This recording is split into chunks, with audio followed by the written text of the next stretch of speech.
रोहित शेट्टीच्या घरावर झालेल्या गोळीबाराचा सीसीटीव्ही सध्या समोर आलाय। काल रात्री दिग्दर्शक रोहित शेट्टीच्या घरावर 4 राऊंड फायर करण्यात आले होते। पुण्यातून 4 आरोपींना अटक झाली आहे। मुख्य आरोपी यामध्ये फरार आहे। रोहित शेट्टीच्या घरावरील गोळीबाराची जबाबदारी लॉरेन्स बिश्नोई गँगनं स्वीकारली आहे। शुभम लोणकर आणि आरजू बिश्नोई नावाच्या व्यक्तीने या हल्ल्याची जबाबदारी घेतली। सोशल मीडियावर पोस्ट करत हल्ल्याची जबाबदारी स्वीकारली आहे।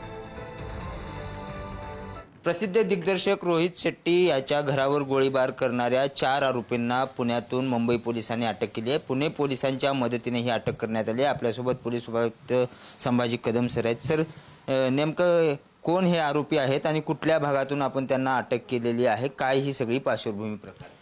आपल्याकडे काही इनपुट्स मुंबई पोलिसांच्या टीमकडून आले होते।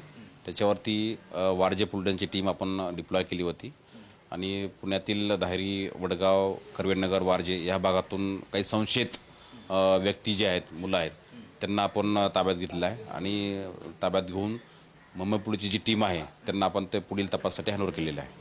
सर, यांना पुण्यातून अटक केली आहे, यांची काही पुणे पोलिसांकडे गुन्हेगारीची पार्श्वभूमी आहे का? काही आपण चेक केलंय का? मुंबई पोलिसांनी याची काही चौकशी केली आहे का? आणि हे सराईत गुन्हेगार वगैरे अशा प्रकारातले याच्यामध्ये तुम्हाला ते सांगितलं, सध्या जस्ट आता आपण त्यांना हँडओव्हर केलेलं आहे। बाकी डिटेल इंटरोगेशन्स किंवा ती चौकशी सुरू आहे। बाकीचे ज्यांचा रेकॉर्ड असेल किंवा बाकी त्यांचा रोल असेल ते हे सर्व डिटेल्स जे आहेत ते मुंबई पोलिसच आपल्याला व्यवस्थित आणि सविस्तर सांगू शकतील। सर, याच भागातून गेल्या वर्षी सुद्धा काही टोळीचे सदस्य आपण अटक केलेली होती, काही मोठी कारवाई केली होती पुणे पोलिसांनी।